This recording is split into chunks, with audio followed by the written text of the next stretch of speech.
Bien, lo tengo en línea Agustín Rossi, jefe de gabinete y candidato a vicepresidente por Unión por la Patria. Gracias por atendernos, Agustín. ¿Qué tal? Buen día. ¿Qué tal? Buen día. ¿Cómo les va? Buen Bien, día bien. para todas y todos. Bien, bien, Agustín, gracias por atendernos. Bueno, a ver, pasó una semana, ¿no? De lo que fue la elección y conclusiones y dónde se encuentra parado el gobierno, dónde se encuentra parado Unión por la Patria. Bueno,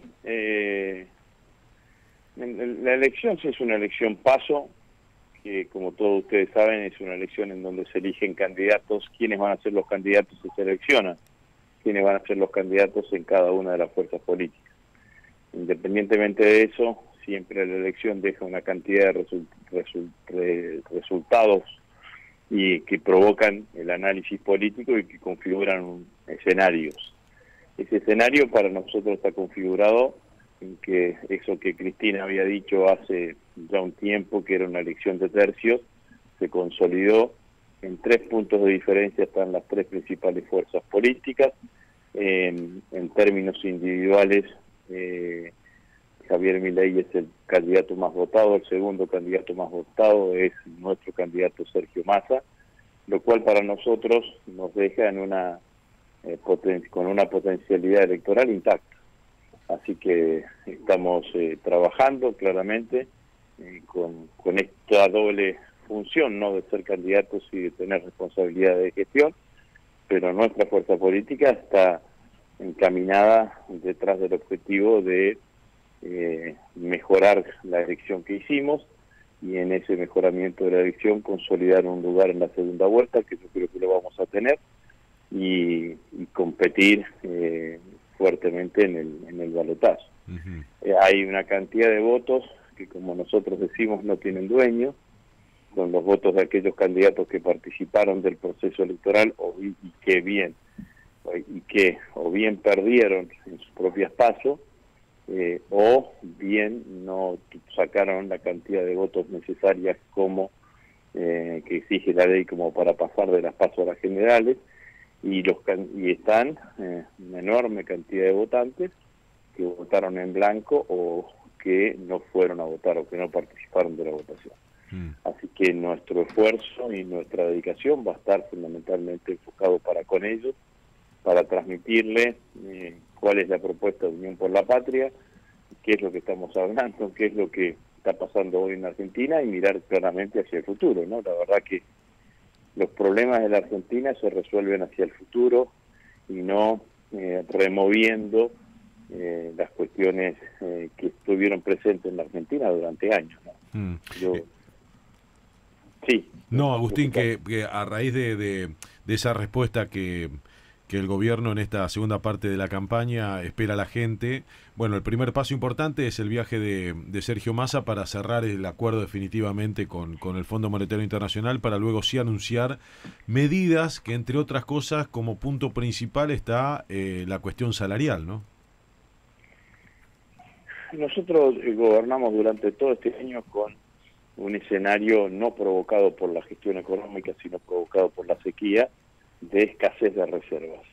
Mm. Estos son 21.000 millones de dólares menos que le ingresaron a la Argentina en todo este año. Significa casi el 25% menos de los ingresos que teníamos previstos, que teníamos programados.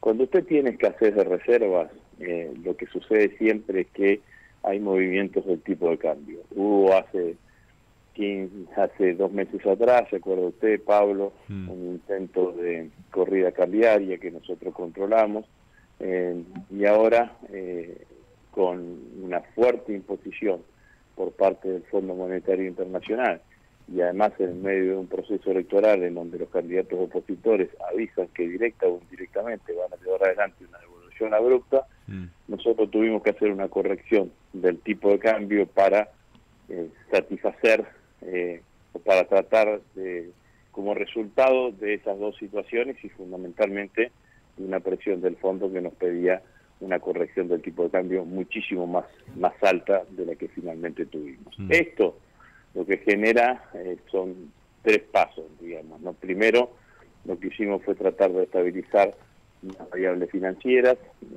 Terminamos la semana pasada con con los dólares financieros y el dólar blue a niveles más razonables que lo que tuvimos a mitad de la semana, y esperemos que se sigan acomodando. Fuimos detrás de un acuerdo de precios, todos hablan del 22%, pero de corrección del tipo de cambio, pero la realidad es que también esa corrección viene acompañada con la fijación del tipo de cambio. El tipo de cambio va a ser un tipo de cambio fijo hasta el 31 de octubre, si no se va a mover, y eso nos permite llevar adelante una cantidad de acuerdos de precios. Ahora viene la tercera etapa, que es cuando vuelva Sergio, el ministro de Economía, y nuestro candidato a presidente, de la reunión con el fondo, que vamos a anunciar cuáles son las medidas que están destinadas a paliar y a compensar sobre todo los sectores de ingresos fijos que han sufrido con esta devaluación. Claro. Entonces, en eso estamos claramente trabajando. Ya anunciamos, ya dijimos que va a haber aumento de la UH, va a haber va a haber suma fija, y va a haber otras medidas que están destinadas fundamentalmente a ese paliativo. Uh-huh. Agustín, buen día. Juan Estrasnoy le consulta. Esta complejidad que plantea el universo donde tener que ir a buscar votos con distintas características, ¿no? Por ejemplo, por un lado la gente que no fue a votar respecto de pasos de elecciones anteriores, posiblemente o presumiblemente, como muchos interpretan, con desilusión respecto de algunas promesas, o lo dijo el propio Sergio Massa al respecto, y al mismo tiempo los votantes de Horacio Rodríguez Larreta, de otras fuerzas como la de Juan Schiaretti, a los cuales ya se le empezaron a hacer algunas señales. ¿Se puede ir a pescar en simultáneo esa diversidad de votantes y de situaciones? ¿O cuál tiene que ser la estrategia para poder llevarlo adelante? Bueno, nosotros imaginamos un gobierno el que asuma el 10 de diciembre, presidido por Sergio Massa, que sea un gobierno de unidad nacional, donde dejar afuera solamente aquellos que tienen una visión y una característica fuertemente autocrática, como los que hoy encabeza Javier Milei. Ayer en un reportaje Massa lo dijo explícitamente, ¿no? Que vamos a convocar a distintos sectores porque entendemos que la Argentina necesita un gobierno de unidad nacional, porque siempre es bueno construir en base a consensos amplios, y porque además nosotros nos enfrentamos en una situación en donde aparece un espacio político que viene a romper con todas las tradiciones políticas de la Argentina, porque cuando alguien viene y te dice que vamos a terminar con la educación obligatoria y gratuita, no está terminando con una ley del peronismo, con una ley del kirchnerismo. La ley que establece, por ejemplo, digo esto, ¿no? La educación inicial, educación primaria, gratuita, obligatoria y laica, es la ley 1420. Esa ley 1420 fue sancionada por el gobierno de Julio Argentino Roca en 1884, con Sarmiento de ministro de Economía, si no me equivoco. Entonces, estamos hablando de que la Argentina tuvo educación primaria obligatoria y gratuita antes de tener voto universal y secreto, que fue en 1916. Entonces viene este personaje y te quiere modificar absolutamente medidas económicas que pueden tener vigencia transitoriamente con un tiempo determinado, sino que viene a tratar de reformular cómo ha sido el funcionamiento de la sociedad argentina en los últimos 150 años. Bueno, nosotros creemos que hay muchos más argentinos que defienden la educación primaria obligatoria y gratuita, que están orgullosos de tener una universidad sin arancelamiento, y así una cantidad de cosas más. Y a todos esos argentinos nos estamos convocando, y esos argentinos pueden haber tenido distintas preferencias políticas. Ahora, el que puede frenar el avance de este personaje que ha aparecido en la política argentina es Sergio Massa, eso no tengan ninguna duda. No, pero esto es sustancial, ¿no? Porque es una diferencia y también es un llamado a reflexionar y a y a la responsabilidad dirigencial del riesgo que se corre en la Argentina con este tipo de medidas, porque, como siempre digo, ¿no? Y se dice habitualmente, la destrucción es muy fácil, después salir de ese laberinto y la reconstrucción, la verdad que cuesta y hace mucho daño, ¿no? Y lleva mucho tiempo. Ahora, en este llamado de responsabilidad de Unión Nacional, por el lado de Massa, Milei convoca a Macri. O sea, el llamado es a Macri, Milei, ¿no? Bueno, eso muestra que el término casta política era simplemente un espejito de color, ¿no? Porque está convocando al jefe de la casta. Hay que decir con claridad, ¿no?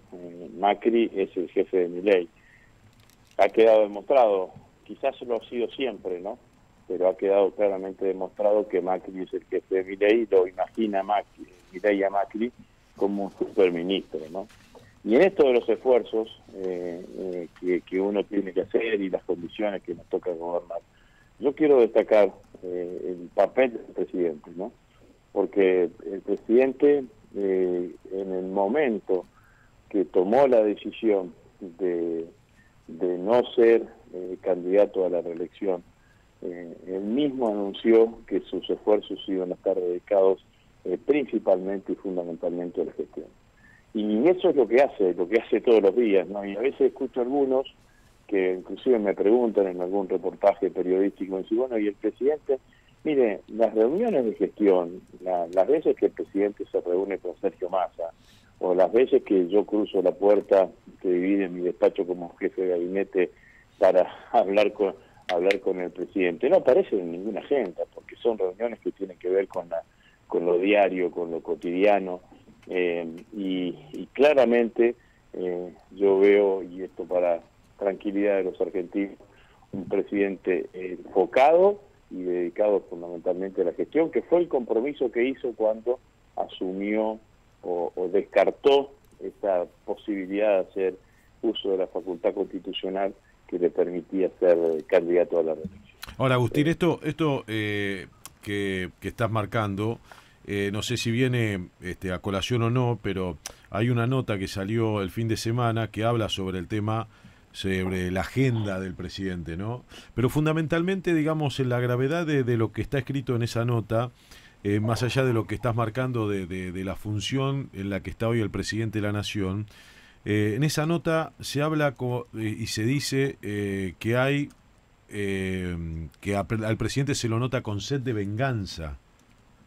Es grave esto. Sí, si hay alguien que yo conozco en la política argentina que no tiene ese sentimiento, es el presidente de la Nación, ¿no? La verdad es que es un tipo fundamentalmente generoso, ¿no? Y generoso y comprometido con el rol y con la posibilidad enorme que le ha dado la política y la vida de ser presidente de la Nación.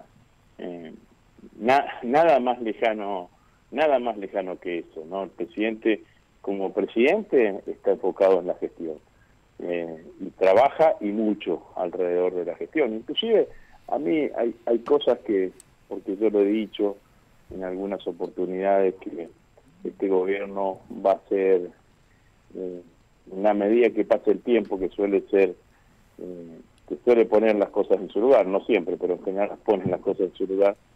Este gobierno va a ser un gobierno ponderado, pero fíjense ustedes, la última participación en materia de política internacional del presidente logró que los países de la Unión Europea condenen la presencia británica en Malvinas, definió a Malvinas como un territorio en disputa, puso el nombre de Malvinas en el documento de la Unión Europea, CELAC, y es un éxito diplomático enorme, ¿no? Y ahora nos enfrentamos en el proceso electoral con alguien que viene a decir que va a cortar vínculos de la Argentina con el mundo. La verdad es que sería un retroceso enorme tener a alguien que está tan mal visto en todo lo que significa el escenario internacional en el mundo, que es un mundo tan cambiante como Milei, ¿no? Y bueno, al contrario, tenemos un presidente que es capaz de lograr en el marco de la política internacional este tipo de situaciones que son claramente éxitos enormes desde el punto de vista diplomático. Rossi, buen día. Lo saluda Ariel Sac. Tengo dos preguntas para hacerle, una política y la otra económica. Empiezo por la económica, que es, ¿por qué se están demorando las medidas? Porque se han anunciado, hay ahí un reflejo de lo que dejó la elección, pero no se terminan de implementar. Bueno, no se están demorando, se están trabajando. Ya hemos dicho qué es lo que vamos a hacer, estamos trabajando y viendo cuáles son, cómo se implementan y cómo se llevan adelante. Entonces, no son medidas que queremos que sean lo más efectivas posible, que lleguen a la mayor cantidad de argentinos, que sean lo más contundente posible, entonces queremos y estamos trabajando para que sean lo más precisas posible. Bien, y la política. Hablan de convocar un gobierno de unidad nacional. Ahora, en la previa, ¿hay ya diálogos con distintos sectores? ¿Se están incorporando aliados políticos de cara a la elección general? Es complejo hacer nombres en este escenario, porque la realidad es que uno lo que puede generar es incomodidad y obliga al cual uno nombra a que dé algún tipo de respuestas. Lo que sí nosotros lo queremos transmitir a los argentinos es que nosotros vamos a hacer un gobierno con todos aquellos que transiten este camino de construcción, de reivindicar la construcción de la sociedad argentina como tal, ¿no? Entonces, vuelvo al ejemplo de la educación pública. No solamente los peronistas defienden la educación pública, ni los integrantes de Unión por la Patria. La defienden muchísimos argentinos de diferentes miradas, y ha sido, como decía recién, fíjese usted, un gobierno conservador el que fijó la educación pública en la educación primaria obligatoria y gratuita en Argentina hace 150 años. Entonces, desde el lugar de los que piensan que hay que defender la industria, que hay que generar puestos de trabajo, que el Estado tiene que ser eficiente pero tiene que ser presente al mismo tiempo, que la educación en Argentina que tiene que ser pública, que tiene que haber una salud pública que tenemos que mejorar, bueno, pero que tiene que existir una salud, una salud pública, que sin salud pública no hubiésemos podido enfrentar la pandemia. A todos esos argentinos, independientemente de su grado de pertenencia política, nosotros debemos convocar, y nos estamos convocando en este proceso electoral para evitar, entre otras cosas, que gane alguien que viene a destruir absolutamente todo. Agustín, gracias, que tengas una buena semana, buen día también. Bueno, muchas gracias a ustedes, igual para ustedes. Gracias, Agustín Rossi, charlando con Mañana Silvestre, jefe